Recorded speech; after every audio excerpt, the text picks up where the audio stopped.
Saturday, 20 Feb. 65. Dearest Suzie, I received another letter from you yesterday in the Valentine present. I don't know why you could think I couldn't use it. I sure can. Thank you very much. That set showed real good taste, and I like it. And thank you for not sending me a shirt. I'm only joking. Well, it has been 2 days now since I sacked that helicopter up. I was so stunned for a while I couldn't figure out what happened. I just couldn't imagine something like that happening to me after 1,100 hours of flying. I voluntarily gave up my IP privileges for a while. I don't know if they would have taken them or not, but it will take a long time for me to gain my confidence back. Yesterday, I went to Saigon to get a physical. While I was up there, the army or someone tried to overthrow the government again. It was nothing unusual for the people in Saigon, but it scared me to pieces. When we got out to our helicopter to take off, there were tanks and armed troops all over the field. The tanks were all pointed at the Vietnamese Air Force area.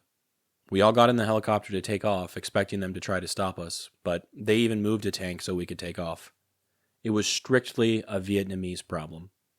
They wouldn't stop Americans, but they wouldn't let any of their own planes take off. The control tower operator told us that he had no idea what was going on, and we would have to take off at our own risk. We figured the best thing for us to do was get away from Saigon as soon as possible.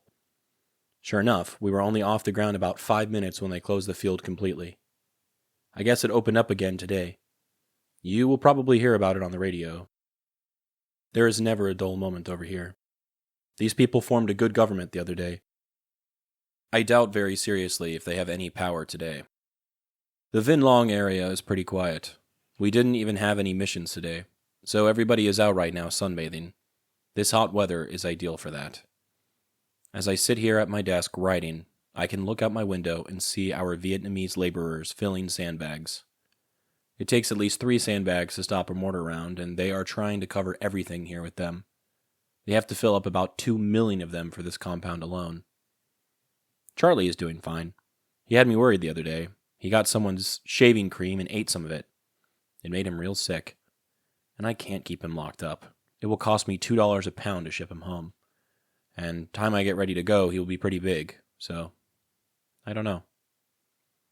Say hello to the boys for me and kiss them. I love you all very much. All my love, Bill.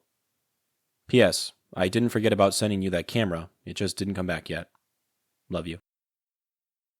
In this letter, we see that Popi is still reeling from the helicopter crash, and it's clear that the shock hasn't worn off. He writes, I was so stunned for a while I couldn't figure out what happened. That feeling of disbelief is powerful.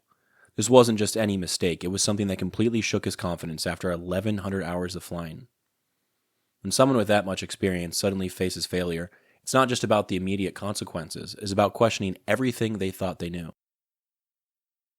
His decision to voluntarily step back from his instructor pilot role is especially telling. He's not sure if the Army would have stripped him of the title, but he removes himself from the position anyway.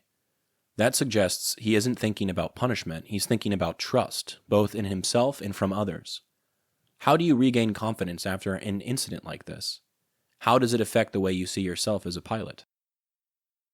The 1965 South Vietnamese coup was part of the ongoing political instability that plagued South Vietnam during the Vietnam War. On February 19, 1965, a group of dissident officers led by General Lam Vam Phat and Colonel Pham Ngoc Thao attempted to overthrow the ruling military junta headed by General Nguyen Khan. Their opposition stemmed from dissatisfaction with Khan's leadership, particularly among Catholic officers who felt marginalized under his rule. The coup unfolded with rebel forces moving tanks and troops into Saigon, swiftly seizing key government buildings, radio stations, and the airport. They surrounded Tan Son Nut Air Base, where Khan and other government officials were stationed, effectively cutting them off.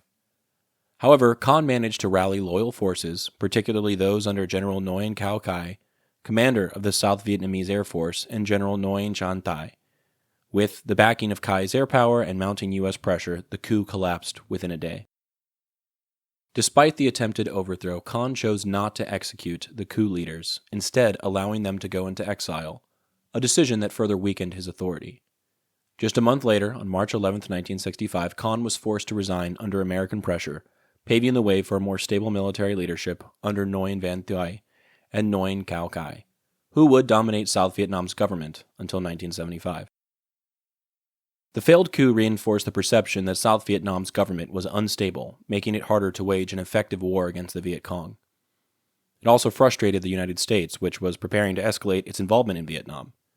President Johnson saw the ongoing infighting as a major obstacle to the war effort, as the constant coups and leadership changes undermined both military efficiency and public trust.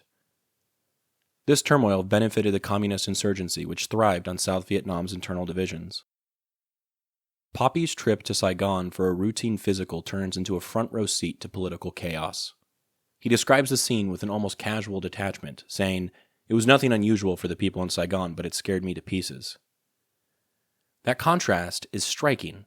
Saigon civilians have become numb to coups, while Popi, an experienced combat pilot, is on edge.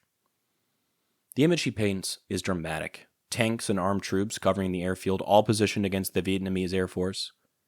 What's most intense is the moment of uncertainty. He and his crew don't know if they'll be stopped.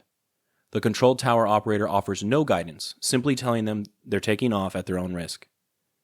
That's an eerie statement. It suggests no one in command really knew what was happening. Popi and his crew make the call to leave as soon as possible, and it turns out to be the right one. The airfield shuts down just minutes after they take off. That timing makes the story even more gripping. If they had hesitated, they might have been grounded in the middle of an armed standoff. His assessment of the situation is blunt. It was strictly a Vietnamese problem. He recognizes that as Americans, they weren't the targets, but the instability of South Vietnam's government made their position unpredictable. He doubts the newly formed government will last, which is a sharp insight. South Vietnam had already cycled through multiple leaders in just over a year, and it wouldn't stabilize anytime soon. Despite the drama of the last 2 days, Popi notes that the Vinh Long area is pretty quiet. The shift in tone is almost jarring. He just survived a helicopter crash, narrowly escaped a coup in Saigon, and now he's watching his fellow soldiers sunbathe. That contrast speaks to the strange rhythm of war. One moment, everything is life or death. The next, soldiers are lying out in the sun as if they were on a beach. But the quiet doesn't mean there's no danger. He describes watching Vietnamese laborers fill sandbags, noting that it takes at least 3 sandbags to stop a mortar round, and they are trying to cover everything here with them. That's a haunting detail. It tells us just how vulnerable they feel. Every wall, every structure needs reinforcement. The sheer number of sandbags, 2 million for their compound alone, hints at the constant, looming threat of attack. This passage also speaks to the strange mix of normalcy and preparation.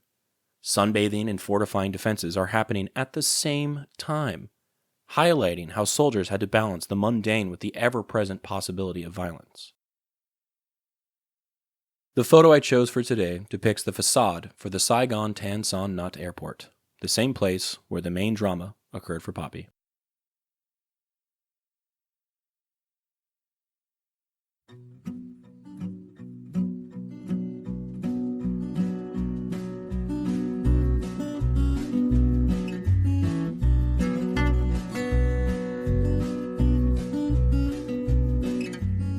I'm Alex Lowy, and I hope you have enjoyed listening to this episode of Dearest Suzie, and receiving messages from the past that my Popi wrote exactly 60 years ago.